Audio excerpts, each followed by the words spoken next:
So, hi, hello everyone, welcome back to another video of my YouTube channel that is Chem Blog by IITian. So, आज है आपका chemical kinetics का lecture number 3. ठीक है, तो last lecture में मैं आपको पढ़ाया था rate of reaction, average rate and instantaneous rate. I hope आपको थोड़ा बहुत आइडिया हो गया होगा रेट ऑफ रिएक्शन. जो रेट ऑफ रिएक्शन का डेफिनेशन अगर किसी को याद नहीं आ रहा है वो जाके एक बार पिछला लेक्चर पूरा देख लो, 2x में देख लो, आपको समझ में आ जाएगा. ठीक है, तो आज शुरू करते हैं हम नेक्स्ट. और उससे जाने से पहले मैं फिर से आपको रिवाइज करवा देता हूं एक चीज जो कि है unit of rate of reaction. ठीक है, हेडिंग करो फिर से, unit of rate of reaction. ठीक है, कैसे हम डिटरमाइन किए थे, क्यों ये फिर से बता रहा हूं, क्योंकि इससे आगे भी रिलेट कर पाओगे आप. ठीक है, चलो, तो unit of rate of reaction मैं आपको बताया था, मैं लिखूंगा ROR इक्वल्स टू क्या है, change in concentration upon what, change in time. हम लिख सकते हैं ना, change in concentration upon change in time, change in time लिख सकते हैं ना. क्लियर सी बात है. ठीक है, अब कॉन्सेंट्रेशन को हम किससे एक्सप्रेस करते हैं, सिंपल. कॉन्सेंट्रेशन को हम मोलरिटी से एक्सप्रेस, मोलालिटी, नॉर्मलिटी, बहुत सारे हैं, बट नॉर्मली हम क्या लिखते हैं, मोलरिटी. ठीक है, मोलरिटी यानी m. ठीक है, और टाइम को हम क्या करेंगे, टाइम ही लिखेंगे. ठीक है, समझ में आया, और सेकंड से एक्सप्रेस करेंगे. अब मोलरिटी जो कॉन्सेंट्रेशन होता है, आपको समझाया था कॉन्सेंट्रेशन क्या होता है, मोल्स पर लीटर होता है, अपॉन टाइम क्या है, सेकंड. तो अगर मैं इसको लिखना चाहूं तो क्या हो जाएगा, मोल देन लीटर इनवर्स एंड क्या हो जाएगा, सेकंड इनवर्स. होगा कि नहीं, ये हो गया आपका रेट ऑफ रिएक्शन का यूनिट. इतना मैं लास्ट क्लास में आपको बताया था. ठीक है, अगर कॉन्सेंट्रेशन को हम इन टर्म्स ऑफ लीटर ना लेके तो केजी ले ले. ठीक है, अगर ग्राम में है तो क्या हो जाएगा, सिंपल सी बात है, कंफ्यूज नहीं होना है इधर, बस मोल के kilogram inverse and second inverse, that's it, और कुछ चेंजेस नहीं होगा. ठीक है, पहले एक बार इसको नोट डाउन करो, फिर आगे बताऊंगा उसके आगे का कॉन्सेप्ट. ओके, हो गया, वेरी गुड. नेक्स्ट आते हम एक और कॉन्सेप्ट पे. कॉन्सेप्ट का नाम है लॉ ऑफ मास एक्शन. आप समझ लो, आपका केमिकल काइनेटिक्स का जो प्रक्रिया है, यानी केमिकल काइनेटिक्स का जो पाथ है वो स्टार्ट हो गया. ठीक है, कहां से स्टार्ट होता है, लॉ ऑफ मास एक्शन. ठीक है, लॉ ऑफ मास एक्शन. ये पहले कभी सुना हुआ लग रहा है आपको, कुछ बच्चों को लग रहा होगा, कुछ बच्चे नए सुन रहे होंगे. ठीक है, law of mass action simple सी बात इतनी सी बोलता है भाई, जितना ज्यादा कॉन्सेंट्रेशन होगा उतना ज्यादा रेट होगा. ठीक है, तो डायरेक्टली क्या होता है, रेट, जो रेट होता है ना वो डायरेक्टली प्रोपोर्शनल होता है किसका, concentration to the power n. मतलब जो रेट ऑफ रिएक्शन है वो डिपेंड करता है किसके ऊपर, जो कॉन्सेंट्रेशन ऑफ रिएक्टेंट है ना उसके रेज टू द पावर पे डिपेंड करता है. समझ में आ रहा है, जितना ज्यादा कॉन्सेंट्रेशन होगा उतना रेट फास्ट होगा. भाई तुम्हारे पास जितना ज्यादा पैसा होगा उतने जल्दी तुम खर्च करोगे, उसी तरह जितना ज्यादा कॉन्सेंट्रेशन होगा उतना ज्यादा रेट ऑफ रिएक्शन होगा. समझ में आया, तो इसको अगर आप लिखने चाहो, where n is the order of reaction, और साथ में साथ अगर C लिखना चाहते हो, कॉन्सेंट्रेशन ऑफ रिएक्टेंट मेनली. ठीक है, रिएक्टेंट, इसको अगर लिखना चाहते हो लिख सकते हो. It states that the rate at which a particular reaction reacts, लिखो द रेट एट व्हिच, लिखो मैं भी लिख देता हूं. ठीक है, the rate at which a particular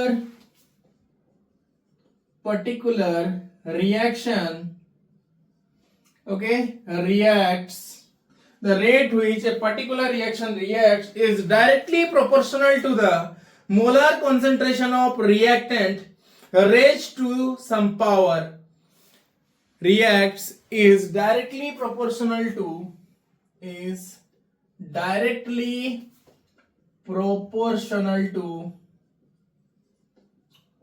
the concentration of the reactant raise to the power, raise to some power, ठीक है, some power raise to some power which is called order of reaction. हुई कितनी simple भाषा है, which is called order of reaction, order of reaction, ठीक है, order of reaction. समझ में आया। रेट वो बोल रहा है डायरेक्टली प्रोपोर्शनल किसके ऊपर है, कॉन्सेंट्रेशन का, जो रिएक्टेंट का कॉन्सेंट्रेशन उसके some power raise to the some power, उसी पावर को हम बोलते हैं ऑर्डर ऑफ रिएक्शन। यानी सिंपल सी बात, rate is directly proportional to concentration of reactant, ठीक है, समझ गए ना। एक बार इसका नोट डाउन करो, ठीक है, फिर आगे जाएंगे। हो गया, ओके, वेरी गुड, ओके। इसके बाद ये तो जनरलाइज फॉर्म हो गया, ठीक है। इसके बाद अगर हम डिसाइड करेंगे वो यूनिमोलिकुलर है और बायोमोलिकुलर है, क्या है मॉलिक्यूलर वो समझाऊंगा सब, ऑर्डर मोलिकुलरिटी, ठीक है, वरीड मत हो बिल्कुल भी, पूरा अच्छे से समझाऊंगा बेटा, ओके। पहले बस इतना लिखो। अगर in case of unimolecular, unimolecular यानी सिंगल रिएक्टेंट, ठीक है, in case of single reactant होगा, देखो, इन unimolecular reaction,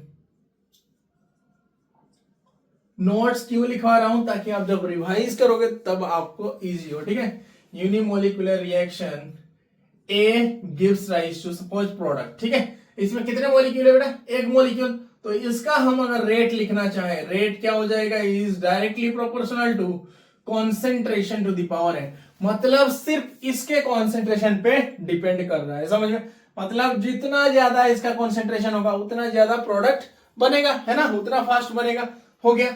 but in case of लिखो, इन केस ऑफ, देखो, बाई और ट्राई मोलिकुलर की बात जब आ जाती है, फॉर एग्जाम्पल मैं लिख दिया 2A plus 3B gives rise to P, तो इनके केस में हम रेट लिखेंगे कैसे, rate equals to sorry, rate अगर डायरेक्टली प्रोपोर्शनल हटा दे तो ये कांस्टेंट आ जाएगा, ठीक है, ये बात मैं समझाऊंगा।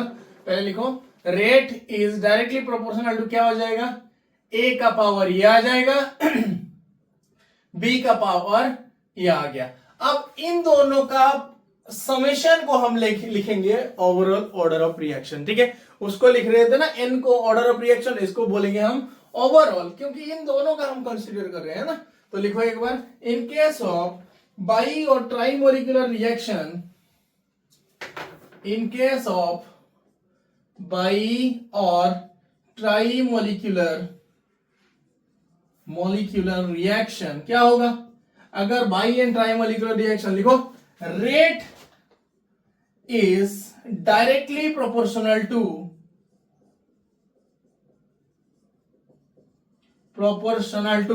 rate is directly proportional to the multiplication of the concentration of all the reactant, multiplication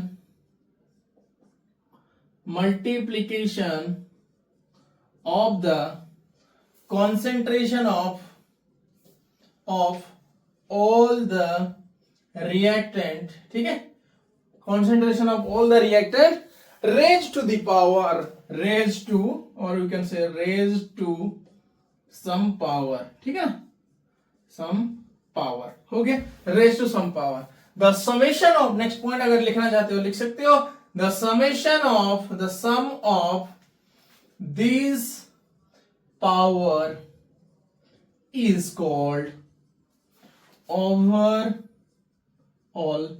rate of reaction, ठीक है, overall rate of reaction। अब overall rate of reaction, for example मैं एक रिएक्शन लिख ही देता हूं, है ना, A gives rise to A plus B, B gives rise to P। अब इसका अगर मैं रेट लिखना चाहूं क्या हो जाएगा, R इक्वल्स टू, और R directly proportional to A का पावर क्या हो गया A, B का पावर B। ट्विस्ट आपको बताऊंगा, पहले इतना लिखो, और इधर क्या हो जाएगा n equals to A plus B, जो कि है ओवरऑल ऑर्डर ऑफ रिएक्शन, ठीक, दिख रहा है ना बेटा, क्लियर से दिख रहा है, हाँ दिख तो रहा है ना। चलो एक बार नोट डाउन करो अच्छे से।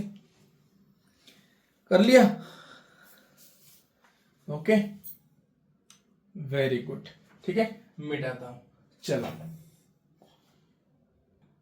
अच्छा, मिटाने से पहले एक चीज लिख लो। ये जो ए एंड बी, और इसको हम लिख सकते हैं क्या, ए एंड बी ना लिख के आप लिखो इसको, बेटर होगा एल एंड एम। ठीक है, और एक नाम दे दो, थोड़ा सा करेक्शन कर लो, एल एम। ठीक है, और एन को क्या लिख देंगे हम, एल प्लस एम। ठीक है, और इधर एक पॉइंट करके लिखो अच्छे से। ठीक है, अभी आएगा ट्विस्ट।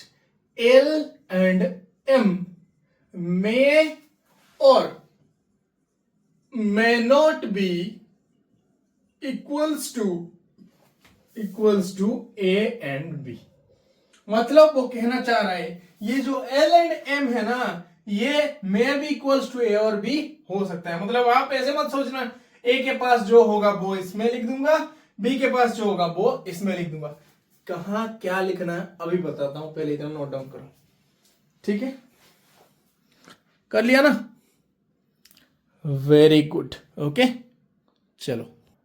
ओके, अब एक कॉन्सेप्ट आता है, एक रिएक्शन का नाम है क्या इसके बाद। ठीक है, अभी आपको लोब मास सेक्शन समझ में आया? ठीक है, उसके बाद क्या आता है, एलिमेंटरी रिएक्शन। इसको भी I very very very important करके लिख दो। ठीक है, elementary reaction.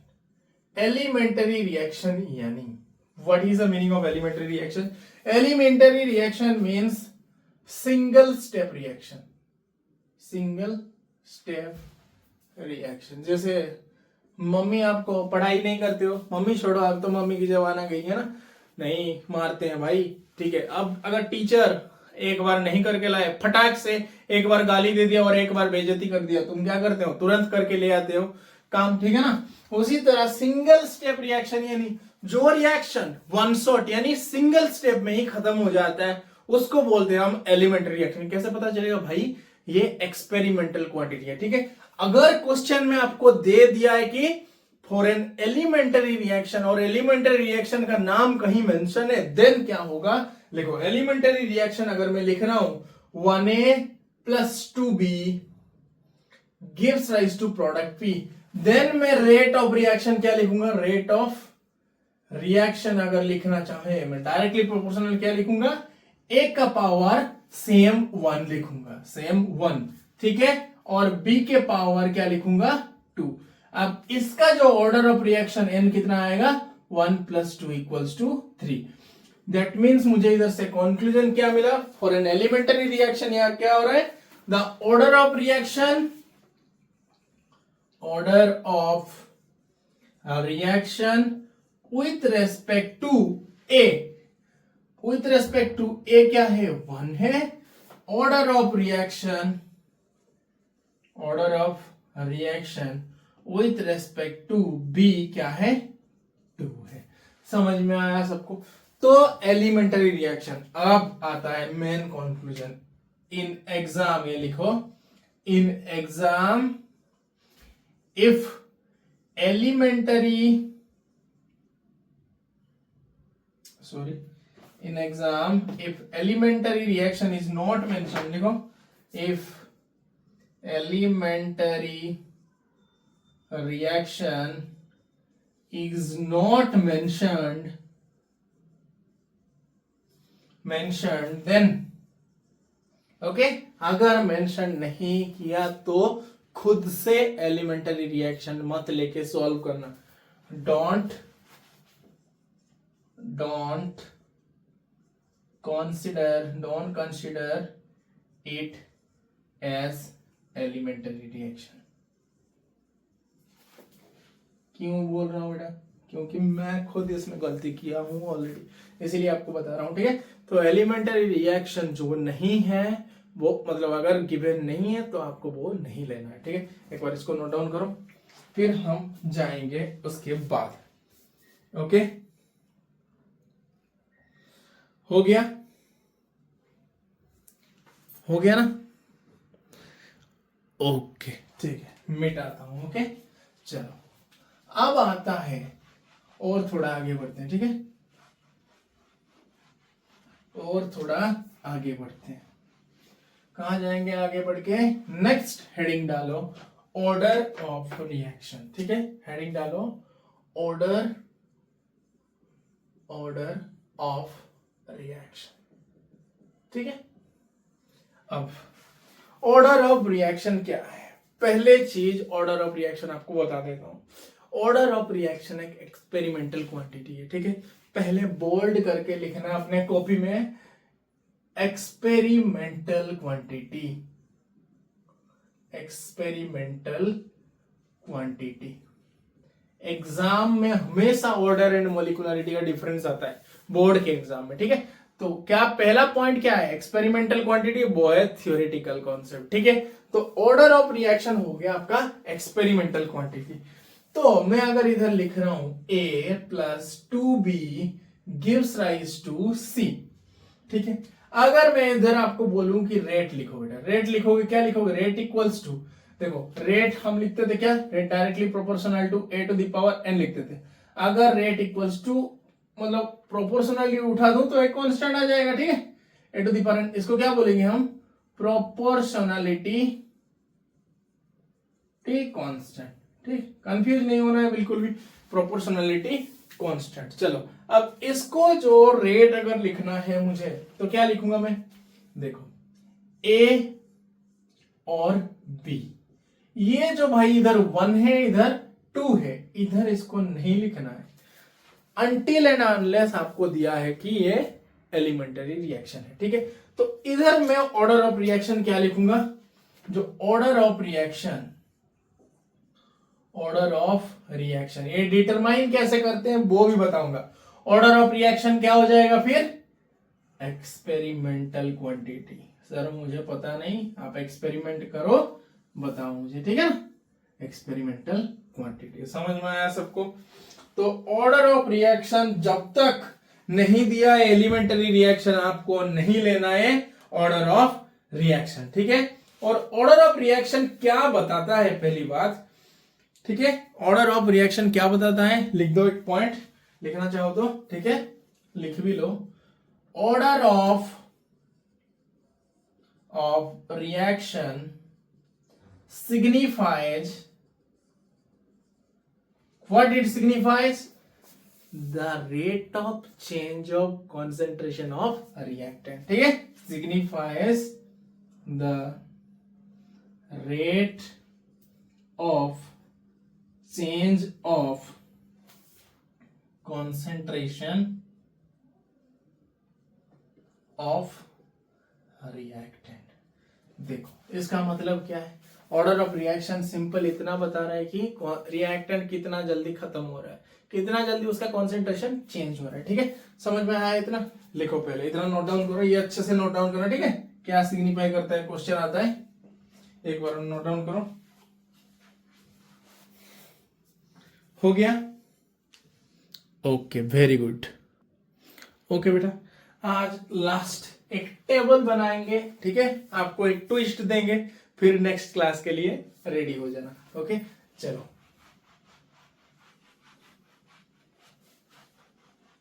Order of reaction का टेबल। अभी आपको इतना फास्ट ये याद रखोगे आप, मतलब सोचा भी नहीं होगा। ठीक है, हेडिंग डालो table for order of reaction, table for order of reaction. ठीक है, table for order of reaction. अब टेबल बनाते हैं, पहले क्या आता है, रिएक्टेंट लिखो इधर, कॉन्सेंट्रेशन ऑफ रिएक्टेंट। ठीक है, दूसरे में क्या आएगा, रेट ऑफ रिएक्शन। ठीक है, तीसरे में क्या आएगा, ऑर्डर ऑफ रिएक्शन। ठीक है, सिंपल सी बात है। अब अगर कॉन्सेंट्रेशन ऑफ रिएक्टेंट में क्या करूं, अगर कॉन्सेंट्रेशन ऑफ रिएक्टेंट सपोज इधर पहले क्या है, ए था, मैं इसको क्या किया, 2 टाइम्स किया, समझ में आया, 2 टाइम्स कर दिया, तो क्या होना चाहिए, रेट ऑफ रिएक्शन भी बढ़ जाना चाहिए, है ना। अगर कॉन्सेंट्रेशन ऑफ रिएक्टेंट 2 टाइम्स किया और इधर क्या हुआ, नो चेंज हुआ, नो चेंज, यानी रेट में कुछ चेंज नहीं हुआ, ठीक है। तो हम इसको बोलेंगे, अगर नॉट ओनली 2 टाइम्स, अगर मैं इसको 3 टाइम्स कर दिया तब भी क्या हुआ भाई, नो चेंज। अगर 4 टाइम्स कर दिया तब भी अगर नो चेंज। अगर मैं जितना भी बढ़ाऊं रेट ऑफ रिएक्शन में फर्क ही नहीं पड़ रहा है, दैट मीन्स ये है zero order reaction, zero order reaction. समझ में आया आपको? ये हो गया पहला पॉइंट, ठीक है, ये हो गया पहला पॉइंट। अगर नेक्स्ट सेकेंड में, अगर मैं रेट ऑफ रिएक्शन को जब करूंगा 2 टाइम्स, यानी कॉन्सेंट्रेशन बढ़ा दिया 2 टाइम्स, तो रेट ऑफ रिएक्शन भी 2 टाइम्स बढ़ गया, यानी 2 टाइम्स बढ़ेगा, डबल हो गया, ठीक है। अगर इसको डबल करूं तो ये डबल हो गया, इसको ट्रिपल करूं ये ट्रिपल हो गया। आप आंसर बता ही दोगे मुझे, है ना। इसको कर दूं तो ये भी 4 टाइम्स बढ़ गया। तो ये बेटा कौन सा रिएक्शन होगा? आंसर आपके मुंह में ही है, फर्स्ट ऑर्डर रिएक्शन। समझ में आया सबको? First order reaction. अगर थर्ड में आते हैं, ठीक है, अगर मैं 2 टाइम्स किया, अगर मैं 2 टाइम्स किया, यहां मुझे इंक्रीज हुआ कितना, 4 गुना बढ़ गया, 4 टाइम्स बढ़ गया, ठीक है। अगर 3 टाइम्स किया, 3 टू द पावर 2 कितना हो जाएगा, 9 टाइम्स बढ़ गया, ठीक है। अगर 4 टाइम्स किया, 4 टाइम्स किया, अगर 16 टाइम्स बढ़ गया, ठीक है, 16 टाइम्स बढ़ गया, दैट मीन्स ये कौन सा ऑर्डर ऑफ रिएक्शन है, ये सेकेंड ऑर्डर। समझ में आया आपको? मैं जो पहले ही बताया था, अगर rate is directly proportional to concentration of reactant to the power n, n को अगर मैं बढ़ा रहा हूं, ठीक है, n का टाइम बढ़ा रहा हूं, मतलब n का गुना बढ़ा रहा हूं, बट रेट में कुछ फर्क नहीं पड़ रहा है, यानी n इक्वल्स टू कितना हो गया, 0। अगर n 1 कर रहा हूं तो r directly proportional to a नहीं हो जाएगा, ये जितना बढ़ेगा ये उतना बढ़ेगा। अगर 2 कर दिया तो ये जितना बढ़ेगा इसका डबल बढ़ेगा। दैट मीन्स हम आराम से क्वेश्चन ही देख के बता देंगे कि वो फर्स्ट ऑर्डर है, सेकंड ऑर्डर है, थर्ड ऑर्डर है। नेक्स्ट क्लास में हम देखेंगे ऑर्डर ऑफ रिएक्शन, देखेंगे मोलिकुलरिटी, देखेंगे साथ ही साथ कैसे ऑर्डर ऑफ रिएक्शन को हम इलुसिडेट करेंगे वो भी समझाऊंगा, ठीक है। तो बस आज के लिए इतना ही, ज्यादा लंबा नहीं, ज्यादा स्ट्रेस नहीं, आराम से पढ़ो बच्चों, ठीक है। आई होप आपको वीडियो धीरे धीरे समझ में आ रहा होगा, ठीक है। वीडियो समझ आए तो जरूर लाइक करना, चैनल पे नए हो तो सब्सक्राइब करना। और एक बात, अच्छे से पढ़ाई करो, ऐसा कुछ भी चीज नहीं है, कुछ भी चीज नहीं है कि आपसे होगा ही नहीं। मैथमेटिक्स वाले हो या ना हो, बायोलॉजी हो, इवन कुछ आता वाता नहीं हो ना, अगर मन लगा के पढ़ोगे तब पक्का होगा, क्योंकि मतलब खराब से खराब बच्चों का हो जाता है। समझ में आ रहा है? तो इतना कोई बड़ी बात नहीं है, आराम से होगा, ठीक है। पेशेंस रख के पढ़ाई करो। तो मिलते हैं और एक नेक्स्ट मजेदार वीडियो में केमिकल काइनेटिक्स के, साथ ही साथ बहुत इंटरेस्टिंग ब्लॉग भी आएंगे आगे आगे, ठीक है, आपको दिखाऊंगा। तो मिलते हैं और एक नेक्स्ट मजेदार वीडियो में, तब तक के लिए बाय बाय गाइस।